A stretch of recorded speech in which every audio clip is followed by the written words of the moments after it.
क्योंकि आज जो एक प्रेस कॉन्फ्रेंस हुई उसमें कई बड़ी बातें कही गई। अब उसमें से एक बड़ी बात मैं आपको बोल रही हूं, जिसमें उन्होंने कहा, अरविंद केजरीवाल ने कहा, आपके नेता भी साथ थे, कि हरियाणा में होकर आया हूं, महाराष्ट्र, कर्नाटक, यूपी, बिहार, राजस्थान, हर जगह इनकी सीटें जा रही हैं, हर जगह इनकी सीटें कम हो रही। अगर ऐसा है तो ये आकलन यानी कि सरकार जा रही है, और इसका सीधा मतलब ये है यहां पर इंडिया गठबंधन की सरकार की सीटें आ रही हैं इन सारे राज्यों में। ये तो क्लीन स्वीप सा कह दिया उन्होंने। तो मुझे लगता है कि आप तक तो आपको विश्वास हो जाना चाहिए था। उत्तर प्रदेश में भी भारतीय जनता पार्टी की सीटें नहीं आ रही है, शायद आपको एहसास होगा लेकिन आप बोल नहीं पाएंगी। नहीं ऐसा कुछ नहीं है। मुझे कैसे, मैं कोई मैं सेफोलॉजी करती हूं और ना रिजल्ट का दिन है। लड़खड़ा गई है बुरी तरह से। सुन लीजिए, अब आप बीच में क्यों बोल रहे हैं? आपने सवाल पूछा तो मैं बोल रहा हूं। नहीं तो आपने बोला ना कि आप बोलेंगी नहीं, तो मुझे बोलना पड़ेगा ना सर। नहीं आ रही है इनकी। महाराष्ट्र में भी, जहां मध्य प्रदेश बोलते थे, वहां भी इनकी सीटें लड़खड़ा गई, राजस्थान में लड़खड़ा गई, गुजरात में भी इनकी 1-2 सीटें लड़खड़ा गई। आप सोचो ये लाएंगे कहां से सीटें? अब इनके पास कुछ बचा नहीं है। सोचिए आप, ये साउथ में साफ हो चुके हैं और नॉर्थ में हाफ हो चुके हैं। अब इनका जो टाइटैनिक झूठ और जुमले का जहाज है वो डूब रहा है। अब वो बचा भी नहीं कोई सकता, क्योंकि बुरी तरह से डूब गया। अब ये डूबते हुए जहाज को सब कूद कूद के भागने वाले, जनता ने तो इसका साथ छोड़ दिया है। अब जनता ने चूंकि साथ छोड़ दिया है, तो आप कुछ दिन बाद धीरे धीरे हमारे जो आप जैसे साथियों भी साथ छोड़ देंगे, और 5वां 6वां चरण होते होते सब साथ हाथ खड़े कर देंगे। मैं भी एक डिबेट में था, मैं आपको सच बता रहा हूं, एकदम कोई झूठ नहीं बोल रहा हूं। मैं अभी लखनऊ विश्वविद्यालय के एक डिबेट में गया था, एक चैनल के भाई साहब, पूरी लखनऊ विश्वविद्यालय के छात्र बैठे हुए थे। एक छात्र के अलावा, जो कार्यकर्ता था बीजेपी का, उसके अलावा किसी छात्र ने महंगाई, बेरोजगारी, भ्रष्टाचार पे इतना उन्होंने हल्ला काटा, बोला इतनी बेरोजगारी है, इतनी महंगाई है, इतना भ्रष्टाचार है कि आप सोच नहीं सकते क्या माहौल था। भारतीय जनता पार्टी को पता नहीं क्यों नहीं समझ में आ रहा है ये। अच्छा, इनको समझ में आ रहा है, इसीलिए शायद कहानी सुना रहे हैं आप। अब देखो कैसी कैसी चीजें हो रही हैं। वो कह रहे हैं आप कहानी सुना रहे हैं। सुनिए, जिस गायत्री प्रजापति की फोटो लेके बीजेपी के, सुनिए, गायत्री प्रजापति की फोटो लेके बीजेपी के प्रवक्ता घुमा करते थे और आपके टीवी चैनल पे दिखाया करते थे, आज उनकी पत्नी को लेके क्या क्या मुझे कहते थे लोग। सोचो सापा को, आज उनकी पत्नी को लेके वोट मांग रहे हैं अमेठी में घर घर। मतलब आपकी जमीन खिसक चुकी है। अब आप जितना जिन पे भ्रष्टाचार का आरोप लगाते थे, जिन पे महिला अत्याचार का आरोप लगाते थे, उन्हीं लोगों के, उन्हीं परिवार को आपका सहारा लेना पड़ रहा है, क्योंकि आपकी नाव डूब गई है।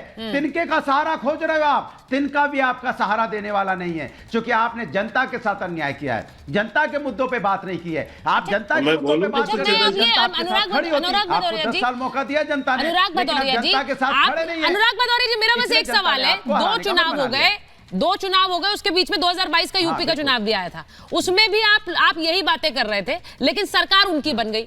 अब 2024 में भी अगर ऐसा होता है, मुझे तो नहीं पता, हो सकता है आप लोगों की सरकार बने, उनकी सरकार बने, लेकिन 2024 में भी यही होता है, तो फिर क्या होगा भाई?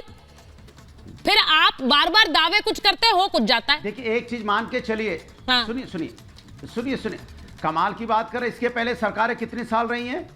क्या वो सरकार नहीं गिरी? अरे आपकी यही बातें तो 22 में भी थी, जब योगी जी आ गए फिर से सरकार रही थी।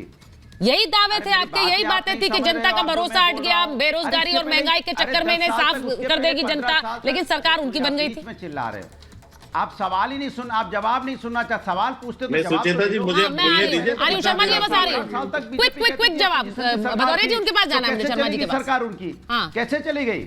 जब वो सरकारें जा सकती है तो ये सरकार क्यों नहीं जा सकती? बिल्कुल जा सकती है। मैं अरे भाई, ये थोड़ा ही कोई कह रहा है, कोई भी, nothing is the only thing permanent is change.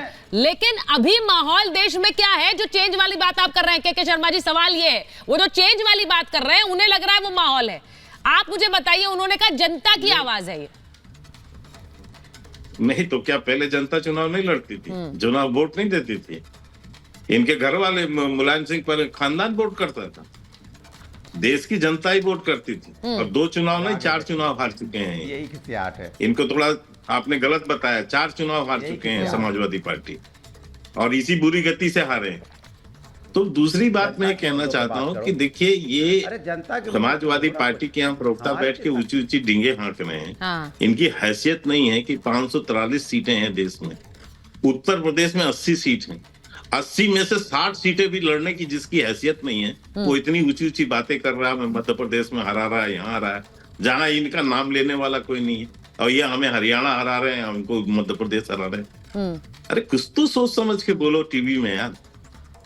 आप इतनी सीट नहीं लड़ पाते हैं, 10% सीट नहीं लड़ रहे हैं देश का, और सरकार बना रहे हैं, तो हंसी आती है इनकी बातों पर। दूसरी बात, अभी मैं एक सुन रहा था, कांग्रेस के जो समर्थक वो बैठे, पीड़िता ने नहीं बोला। अरे भाई, उस दिन रात को 100 नंबर को किसने फोन किया? उस दिन 100 नंबर हवा में किसी भूत ने आके फोन किया था। वो तो स्वाति मालीवाल ने किया ना उसमें। इसके बाद थाने कौन गया? वो स्वाति मालीवाल ही गई ना, कि उसकी भूत गई थी। तो पीड़िता वहां नहीं गई थी क्या? और क्या करेगी वो? इसके बावजूद एक सीएम जिसका ड्राइंग रूम है, जिसका घर है, पूरी जिम्मेदारी उस व्यक्ति की है जो उस घर का मालिक है, वो है केजरीवाल और सुनीता केजरीवाल।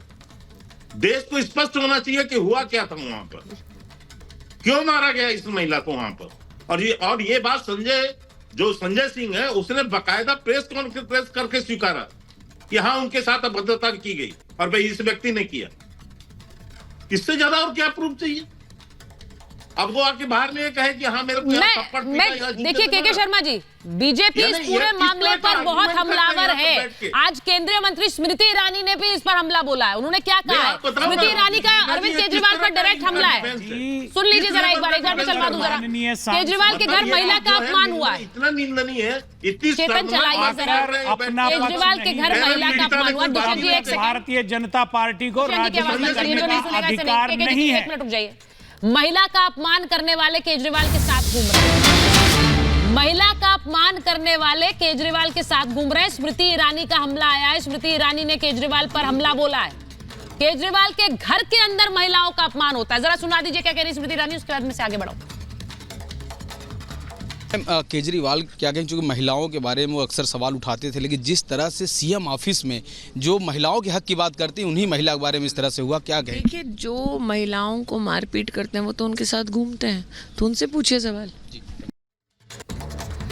अब मेरा सवाल ये है कि ये मुद्दा जब संजीव जी बाहर आए हैं, अभी के शर्मा जी बात कर रहे थे, अरविंद केजरीवाल अभी बाहर आए हैं, उनके पास कम समय है जिसमें उन्हें प्रचार के लिए बाहर बेल मिली है। उस प्रचार में आते ही बाहर ये मुद्दा आ गया और अब बीजेपी हमलावर है। ऐसे में तो और फूंक फूंक कर कदम लेना चाहिए था। वो क्यों लेकर घूम रहे थे साथ में, ये समझ नहीं आया, क्योंकि उससे संदेश गलत जाता है और वो संदेश गलत गया है। अब बीजेपी आप पर फिर हमलावर है, कैसे बचेंगे? और उसका खामियाजा उनको भी भुगतना पड़ेगा जो गठबंधन में है साथ। सुचेता, शुक्र है कि स्मृति ईरानी जी कम से कम जुबान तो खोली। राहुल गांधी को कोसने के अलावा किसी और मुद्दे पर तो बोलते हुए हमने नहीं देखा पिछले कुछ वर्षों से। लगातार वो संदेश खाली पर बोलना हो तो मुखर होती हैं, लेकिन मणिपुर में चुप्पी साध जाती हैं, वो दिल्ली में चुप्पी साध जाती हैं, उत्तर प्रदेश के कई घटनाओं पे चुप्पी साध जाती हैं। तो आज उनको मौका मिला है, किसी ने पूछ लिया तो 2 लाइन उन्होंने बोल दिया, जाहिर सी बात है। मैं सिर्फ ये कह रहा हूँ कि सचमुच में यदि महिलाओं के प्रति संवेदनशीलता है तो समाज के हर एक उस वर्ग की महिला के साथ खड़ा होना चाहिए, तब आप बेहतर नजीर पेश कर पाते हैं। लेकिन आप चुनिंदा केवल राजनीति करने की वजह से भारतीय जनता पार्टी की मोर्चा अब इस समय चली गई। सर, मैंने मान लिया राजनीति कर रहे हैं, मैंने मान लिया राजनीति कर रहे हैं। एक मिनट सुनिए, मैंने मान लिया राजनीति कर रहे हैं, लेकिन क्या आपको इसकी जिम्मेदारी नहीं समझ आती कि जिस पर आरोप लग रहा है आप उसे साथ साथ लेकर घूम रहे हैं? मैंने फिर कहा कि एक बड़ी प्रेस कॉन्फ्रेंस अरविंद केजरीवाल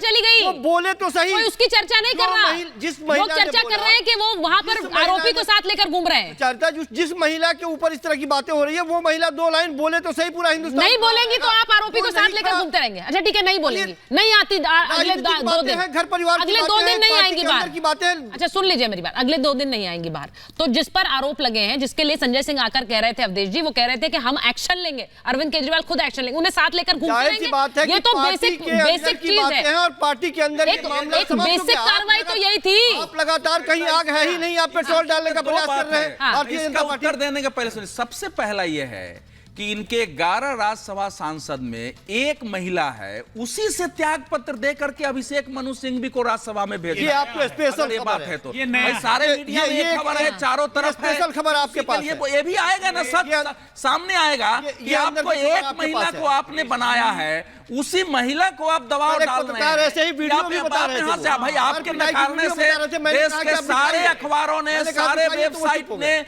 सबने यही खबर लिखी है, सबने यही खबर लिखी है। हाँ, पर वो अब मैं speculation सारे है अभी। पत्रकारों की खबर सबने को खबर नकार दूं लिखी है। और फिर उसके पास सूत्रों के आप हवाले नहीं, से नहीं, होती है। speculation है। मैं इसकी थाने में पुष्टि जाने नहीं के बाद करता। आप फोन बोलिए आता ना। है, हाँ। आप फोन में पुष्टि उस पर कीजिए। क्या दबाव आप है जो कि वो बोल महिला रहे हैं, बाहर बात पुष्टि नहीं। अरे भाई कीजिए ना। सुनिए, आप बीच अरे बीच एक-एक में करके बोलेंगे, ना, बीच एक-एक बीच में। करके, हाँ। भाई इतना तो स्पष्ट है ना कि आम आदमी पार्टी ने स्वीकार किया कि उनके साथ बदतमीजी हुई, उस पर हम कार्रवाई करेंगे। उसको आप क्यों नकारते हैं? हाँ। बदतमीजी क्यों हुई? हाँ। उसके कारण भी होंगे, ऐसे तो नहीं हुई होगी। तो वो कारण क्या है?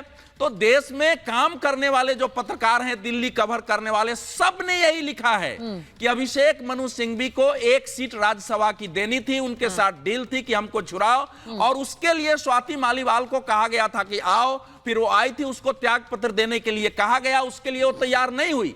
तो आप एक महिला को भेजते हैं, उससे आप त्याग पत्र लेते हैं, उस न देती है तो उसके साथ मारपीट होती है, कहानी बड़ी उस पर शानदार दबाव है। बनाते हैं कि आप जो है बयान बाहर मत दो, बाहर मत निकलो, और फिर कहते हैं कि वो बयान देने नहीं आ रही है। इससे भयावह परिस्थिति, इससे शर्मनाक परिस्थिति क्या हो सकती है? अच्छा, मैं एक बार